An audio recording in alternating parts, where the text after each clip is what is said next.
So what do you see when you see this photo?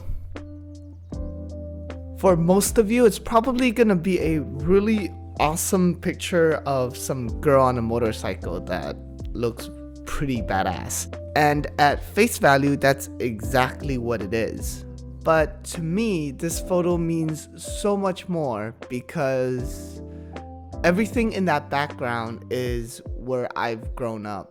I've lived basically most of my entire life. This whole thing starts with an evening where I am walking with my mom on the road that I grew up in, and it is known as Chungking. As we were walking, there was a girl at the end of the road, and I saw her pushing her motorcycle. And as me and my mom decided to walk back, something in me really felt like I needed to take photos of whatever it was she was doing at that time. I turned around, mustered up the courage, and asked the biker girl, which now I know her name is Selena, if I could take pictures of her in this amazing scenery and how cool it would look. And to my surprise, she actually said yes, and she already had a photographer set up that ended up coming a little later, but the whole thing kind of worked out. Fast forward, I start to edit these photos, and these were probably one of the best photos that I have ever taken. So of course, being me, I had to share it all on Instagram, every single one of those photos. And this is when things started to connect for me, quite literally. One of my childhood friends and his cousin reached out because they saw those pictures. And they mentioned that, oh, that's like our childhood, like we grew up there.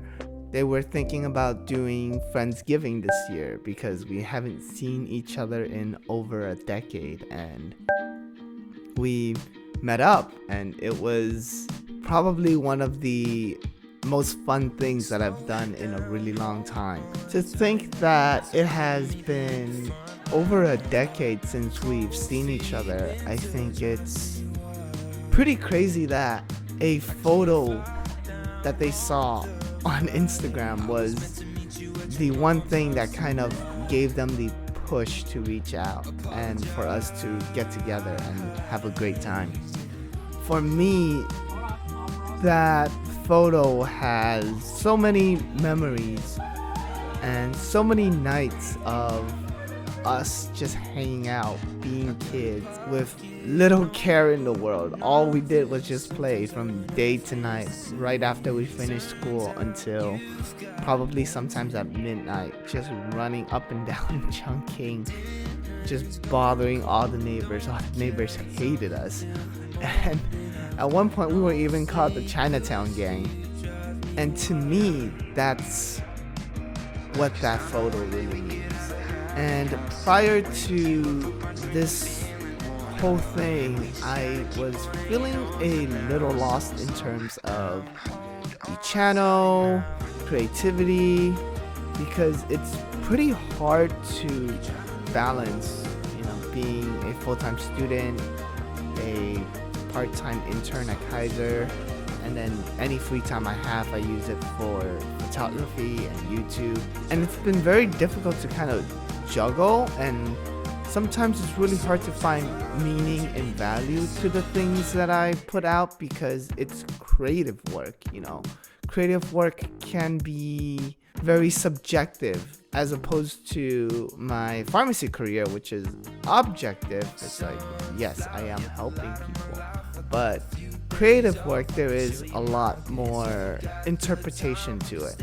It's been a year since I started this channel, a little over a year now, and this experience has made me really reflect on creative work and why it's important to me. It's not because of all the likes that you get on Instagram or all the followers and subscribers on YouTube. It's about the story. It has a message and has a story behind it and bringing people together. This entire experience has created a new opening for me in terms of seeing creativity in a different way. Before, it was just for me to get that itch whenever I study or whenever I have free time. I just want to do some creative work. And photography and videography has kind of been that for me. It helps me get that itch out. This has shown me that it is just so much more than that. It's an outlet that allows me to create new memories with people, bring people together. In the end, it is just a photograph, but it is actually so much more than just a photograph.